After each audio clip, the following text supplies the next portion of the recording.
Alright then, what is going on, guys? It is Connor, and today I'm doing something a bit weird. I haven't done it in ages. I'm doing a postcom over some gameplay of a game called Survarium, which is something I just got accepted into the beta for, but it's now went into open beta, so anyone can join, I think. It's a bit different. I don't know why. I just started playing it, and I thought I really want to do a postcom on it. And in this game, it's weird. The game itself, I've actually got a little bit of stuff on it.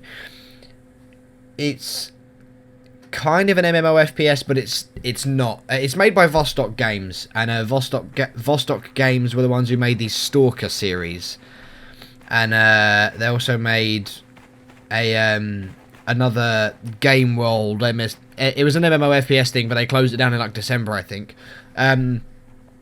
It's going to be PvP and PvE when it comes out eventually. But the game itself, they don't want to class it as an MMO FPS. It's going to have a PvP side to it and a PvE side to it, and it's basically it's a survival game. I know there's a million of them out there. People are going to be thinking, "Oh, Daisy," and things like that. It's kind of like that, but it's not, because this is going to be just like a first-person shooter kind of thing. It's weird. The game itself, it's really well made. They're made by Vostok, but Vostok aren't huge. But they've made a few games in the past that have been a bit awful. Like a couple of the Stalker games were a bit horrid. But this, I definitely recommend it to everyone to go and have a play about with, because the game itself, it looks nice, as you can see, but you won't even see it in full quality when I upload it. But the game itself looks brilliant, and it's still only in beta. And the beta itself, it's got a lot there. It's got, when it comes to the character customization, you can customize your characters with well, first you choose a side. You can choose the Scavengers or the Black Market after you've done your first game. And the character customization you can get is that obviously you can customize the clothes, but it's also the amount of different weapons and things that are in the game. There are so many. At the moment I'm just using the Mosin, and you saw me with my PPSH 41 as well, and there's just so much different stuff in the game. Like, I think they said it was something around 30 or 40%, or like less than that, is in the game at the moment, and it's massive. I think it's going to be like, I know when just before Destiny was released, in the beta they said, oh, it's not even a third, when in reality it was, and Destiny was tiny. This, I think, is genuinely going to be really big.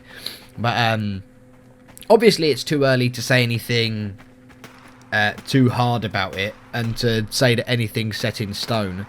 But I do have high hopes for it. The game looks good. It runs really well. It has got some like weird mouse acceleration, but it's you get used to that when you are actually playing about. That doesn't become too much of a problem. But the hit registration on it is amazing. This is like COD Ghost hit reg. So that, bang, boom, dead on. The hit reg on this game is really, really good. And that you're thinking when you're actually playing about with it, because it's like an MMO FPS, your connection's going to be horrid in game, or the weapons are going to work completely differently to what they actually would. It's not. The realism is there, the kick is good, the way the guns look is good, the way the guns operate is good, the sound is good. The game is just really surprising to me, because I was expecting it to be absolute shit, to be honest, because I'd never heard of it. I'd literally never heard of it at all. I just saw a couple of posts about it on Facebook and that now and then I got an email through inviting me to play the closed beta at the time, and then this stuff is from the closed beta, but now it's all in open and anyone can go in and play, and it's surprisingly good. The game looks very, very Metro-y, like Metro 2033 or something like that, or Metro Last Light, because it is like a post-apocalyptic world. The stuff you see on the floor, like the little anomalies, they're like chemical radiation spikes and things like that. When you go through them, they can like mutate you in the game, and they can make your screen go. It won't go dodgy, but your sight will go weird. It doesn't affect how you move. It doesn't affect how anything works. It just makes everything look weird. As you can see there, see the weapon working against those two, it wasn't even any work put in controlling the recoil or anything on it. It's really good. But it's going to be a big game when it comes out, I believe. This is something I do have high hopes for, because as soon as I play it, I get hyped to play it now, and that doesn't happen much.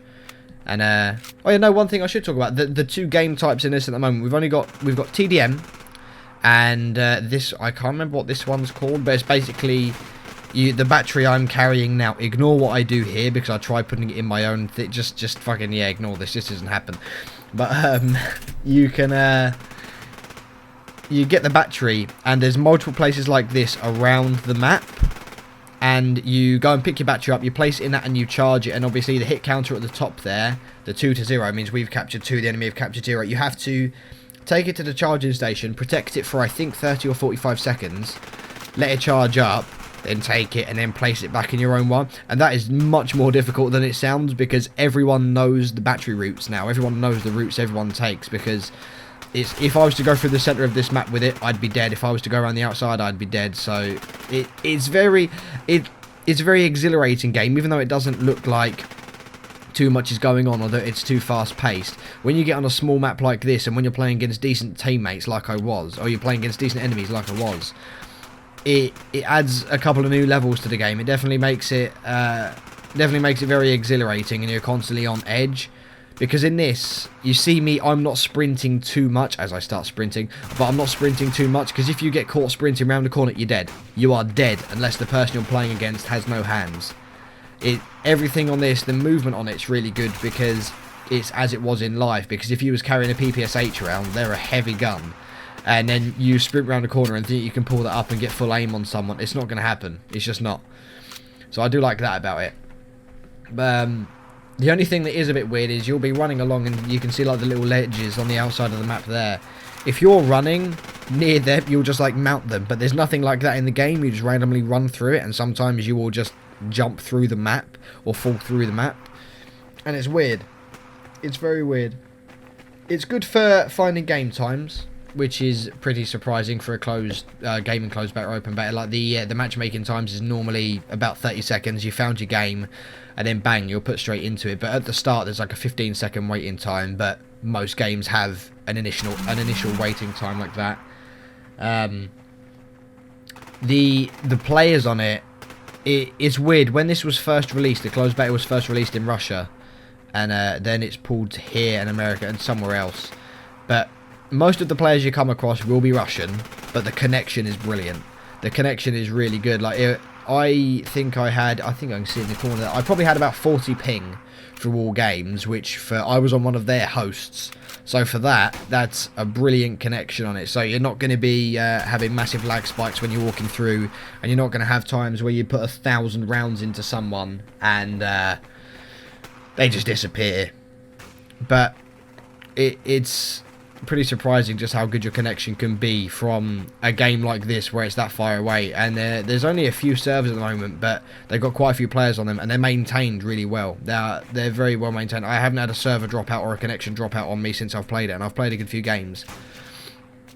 But what I will be bringing, I'll bring another video more around the gameplay side of things, like when you're actually in a game like this, because the customization and the way you can rank up and buy things is pretty interesting as well. They've done that quite well, because in this it's a bit, I can see it becoming a little bit of a pay to win maybe, because you have silver, which you earn, which you can buy weapons with and buy armor and buy separate consumables and things like that.